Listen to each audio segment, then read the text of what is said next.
Hello everyone, I'm the Weather Dude, welcome back, and today, yes, another potential major winter storm we're talking about. Now, the last one was more for the Midwest. This one is going to be more for the East Coast, so I want to stay tuned for this one. So, without further ado, let's get started. If you'd like staying up to date with the latest weather forecasts and updates, then please consider hitting the subscribe button below. Let's see how fast we can get to 2,000 subscribers. Also, to help this video's performance very much, please consider clicking the like button and sharing this video with your friends. Also, please consider watching the whole video. Thank you. Now let's get on with today's video.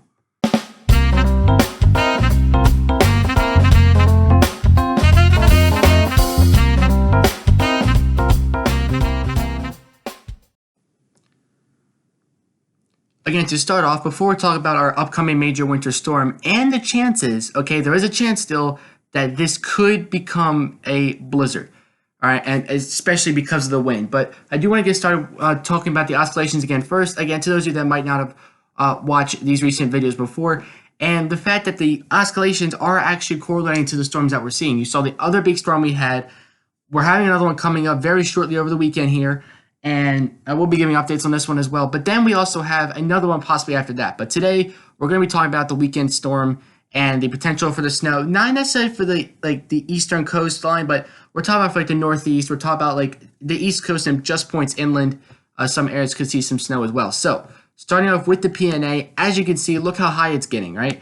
Just like I talked about, that PNA has been going up a lot. It's called the Pacific North American Index, and is going to stay up through the first, I'd say 6-7 days of December, and then start going back down again. All right, but that could just be the ensemble models being too far out of range. It may stay up, we don't know, because if you look at going back to August and September, it kind of stayed up a little bit as well. So it could stay up, but you never know. Sometimes it goes up and down. But for now, and the way it's looking, the PNA is in a positive phase, which promotes cold and some snow, depending if it's cold enough, for the east.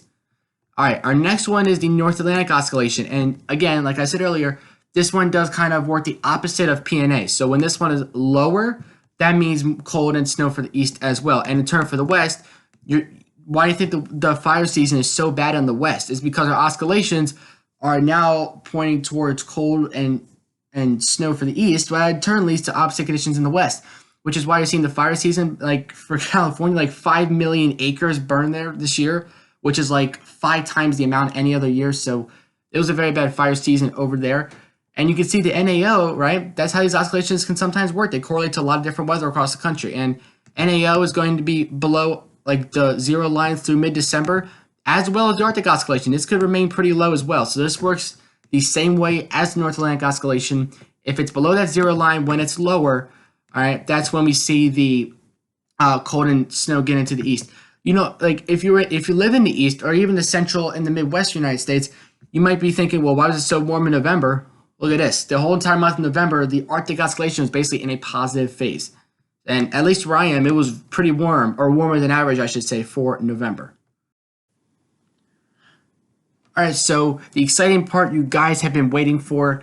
We got 3 models. We got the GFS, the Canadian, and the European. And as always, there's always a mystery model at the end. So please consider, again, staying tuned for the whole video so you can put the name of the model that I show at the end in the comments. But we're starting off with the GFS model. Our 3 main models, more so like GFS, Canadian, and European models, like your 3 main models, kind of. So we're starting off. This is basically around right now. This is around 8 p.m. As I'm recording this. And you can see here we have the low, and there's actually a blue circle behind it, which means there is a pocket of marginal cold air behind it. As you can see, there is some cold air trying to make its way south, but inside that blue line, it doesn't mean there's snow. It means the atmosphere could support it, but mostly in those higher elevations. But we're not even seeing snow in the higher elevations right now. I mean, the low is too far north, right? There's not enough cold air really, but there is a pocket of marginal cold air behind it. All right, and really the low has not deepened yet, right? And once it moves off the coast, it generates that extra moisture from the Atlantic. It moves it inland, and we got our snowstorm. So let's start off here. Let's go 2 a.m. By 2 a.m., this thing is in Virginia. And by the way, East Coast, if you're closer to the coast, you guys are going to get some more rain. Slightly more inland areas are going to get snow, especially in the Northeast. Connecticut, Rhode Island, you guys could still get snow. Boston, you could get some, but not as much as say Worcester or your western suburbs. As it's looking now. But Again, you got some snow for North Carolina and West Virginia, but very, very scattered. And I just noticed that. Look at El Paso over. Like there's snow over there. That's pretty cool. All right, but here's the low. Moving off the coast, you saw it was just at 1,010 millibars of pressure, right? It has now dropped to 986. All right, and actually, let me see, 981. So this is what we might be looking at. It's what's called a bombogenesis, and a bombogenesis storm, like a bomb cyclone. It's kind of like similar to rapid intensification of hurricanes, right? When you see a hurricane strengthen to 35 mile an hour winds by 35 miles an hour for 24 hours or less, it's a rapid intensifying hurricane. This works the same way. When a low, for a bomb cyclone or bombogenesis, when a low shrinks by 24 millibars of pressure or more in 24 hours, remember lower pressure is stronger winds, all right, we get a bombogenesis, all right? So you got, take 981 and add 24 to it, right? You get 1,005. This dropped by about, I think it was around 30 millibars of pressure it's forecast to drop in 24 hours. So this would definitely make it a bomb cyclone. All right, so we can have a rapidly intensifying storm. It's going to lead to very strong winds in the Northeast. And to those who get snow along with that, that's going to create those potential blizzard conditions. All right, we got the heavy snow for the Northeast and parts of New England as well. You can see it breaking out, but it's not really a mid-Atlantic storm. I hate to say, I want snow here too. All right, but the snow, I think you have a better chance of seeing snow at the coastline if you're farther north, like in New England. You guys can see some snow, but even Cape Cod won't be seeing much snow, maybe on the backside. But look at this. At this point, we're at 979 millibars of pressure, which is equivalent to a Category 1 hurricane plus. All right, even though we probably won't see 75 mile per hour winds, but I'm just saying the pressure is getting really low at this point. All right, and the snow is breaking out across Maine, and it may not all end until Monday or Sunday or Monday on the 7th. And again, here's another storm to the south that I was talking about. All right, but we're not sure on that one yet. All right, we're not gonna play that one out yet. So snowfall totals with the GFS model, we can actually go out, all right, because we're getting the latest model runs in now. And I will actually zoom in a little bit so you guys can see. And right in this pink area, from northern Mass, northern Connecticut through New Hampshire and Maine, that's 6 inches plus in the pink. But in the teal, this is where we're talking about 12 to 24 inches, or even more now. We're talking about 1 to 2 feet for places like Maine, for Mount Washington. Even there's a little area in southern New Hampshire and northern Massachusetts, maybe even 12 to 20 inches of snow as well. So this is a lot of snowfall. All right, and maybe even some Appalachian Mountain snow, but that could have been from the next system. All right, but we're talking about, yes, the potential for a lot of snowfall, all right, and getting close to 2 feet in some spots. So just keep that in mind. And if we look at the cyclonic vorticity signature of the storm, so again, remember how I said this could potentially strengthen by 30 millibars in 24 hours? I just want to give you a sense of what that looks like with as if you were looking at a hurricane maybe, right? Here you have your cyclonic vorticity signature. This is what I like to look at when we check hurricanes. All right, here's what the storm looks like 8 p.m. on December 4th, right? Today. This is at 8 p.m., right? Now, let's go to 8 p.m. on December 6th, or 5th, I should say, which is tomorrow, and look how much different this thing looks. We have a much darker red colors. We have a whole banding feature developing around the whole cyclone. All right, I'm just gonna call it cyclone because it could be a bomb cyclone, but this is our potential major winter storm. I would even call it potential blizzard at this point. This could definitely be a blizzard. All right, we're going to have the criteria for a blizzard, right? We can't determine visibility this early, okay? We definitely think that this is going to last more than 3 hours. If the snow was going to fall, it would probably last for more than 3 hours. We have falling snow. That's what's forecast. We have a check mark for that for now. And winds just need to be 35 miles an hour plus. We're predicting winds gusting 50 miles an hour. And yes, I know, blizzard does not count as having one wind gust of 50 miles an hour. No. We can have winds gusting to 40, 50 miles an hour as long as they're consistent wind gusts. But if sustained winds are 35 miles an hour, that automatically makes it a blizzard, as long as you follow the other criteria. So just to put that in explanation terms for you. So yes, this could be an upcoming major blizzard here, without a doubt. And you can see then the storm just spirals off into Maine. All right, next model is the Canadian model. All right, plays out a little differently than the other two, or the other one, I should say. I haven't showed the European model yet, I forgot. But plays out a bit differently than the GFS. All right, again, look at where it is 8 p.m. today, and look at where it is 8 p.m. tomorrow, right? Very different scenarios. Well, it does agree with the GFS, but between now and 24 hours from now, this storm's going to look so different, guys. All right, and again, look at where it is 1,011 millibars of pressure. We dropped about 28 millibars of pressure, almost 30, down to 983. That is a bomb cyclone right there. And this thing, moisture reaches all the way back to almost Florida.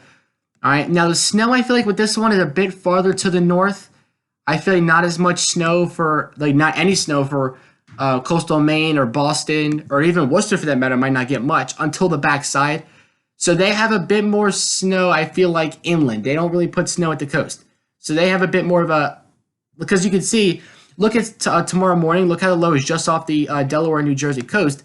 If you look at the GFS model, it has it a bit more off the coast, right? And then kind of like hooking back up. So, oh, I'm sorry, that's the wrong system. This one.